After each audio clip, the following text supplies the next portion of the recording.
กดอลตรงพระองค์เจ้าเอ๋ยនៅតាមភ្លឺដែលខ្យល់ត្រជាក់នៅតែបត់សេចក្តីស្រឡាញ់បានរីកមុនគេទ្រង់បានយាងមកយ៉ាងស្ងៀមស្ងាត់តាមព្រះបន្ទូលសន្យាដ៏ស្មោះត្រង់ពេលខ្ញុំឃើញផ្កាពណ៌ស្រស់ស្អាតខ្ញុំសំលឹងទៅកាន់ទ្រង់ដងទៀត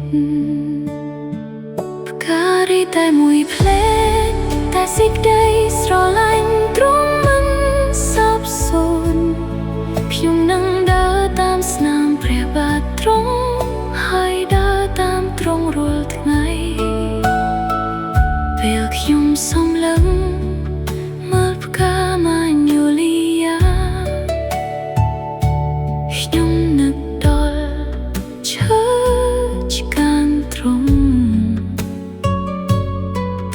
បានយាងមកមុនគេដើម្បីបង្ហាញសេចក្តីស្រឡាញ់ដល់យើងពេលខ្ញុំសំលឹងមើលផ្កាប្រលឹកខ្ញុំមានអារម្មណ៍ដល់ព្រះគុណដងទៀតនៅក្បែរទឹកនៃព្រះបន្ទូលទ្រង់ខ្ញុំនឹងរស់ជាមួយទ្រង់រាល់ថ្ងៃពេលខ្ញុំសំលឹងមើលផ្កាប្រលឹកខ្ញុំក៏សំលឹងមើលចិត្តខ្លួនឯងនៅក្បែរទឹកដ៏ស្ងប់នៃព្រះគុណទ្រង់ខ្ញុំចង់ស្ថិតនៅក្នុងទ្រង់ទោះបីខ្យល់បក់ខ្លាំងទោះបីទឹករលំកំរើខ្ញុំនឹងនៅតែរឹងមាំក្នុងទ្រង់នៅកន្លែងដែលទ្រង់បានដាំខ្ញុំតាមរយៈផ្កាម៉ាញូលីយ៉ាសូមបង្រៀនខ្ញុំអំពីសេចក្តីស្រឡាញ់ទ្រង់តាមរយៈផ្កាប្រលឹកសូមបង្រៀនខ្ញុំឲ្យស្ថិតនៅក្នុងទ្រង់ខ្ញុំនឹងដើរតាមព្រះអង្គសង្គ្រោះតែបានយាងមកកាន់យើងហើយរំចាំព្រះមហាក្សត្រ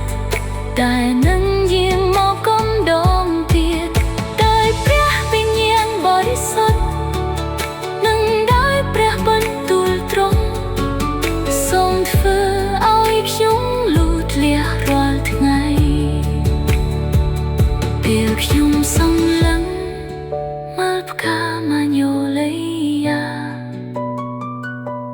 ខ្ញុំនឹកចង់សេចក្តីស្រឡាញ់ទ្រង់ពេលខ្ញុំសំលឹងមើលផ្កាប្រលឹកខ្ញុំនឹងស្ថិតនៅក្នុងទ្រង់ខណៈខ្ញុំរងចាំការយាងមកវិញរបស់ទ្រង់ខ្ញុំនឹងដើរក្នុងពន្លឺទ្រង់រាល់ថ្ងៃពេលខ្ញុំសំលឹងមើលផ្កាម៉ាញូលីយ៉ាពេលខ្ញុំសំលឹង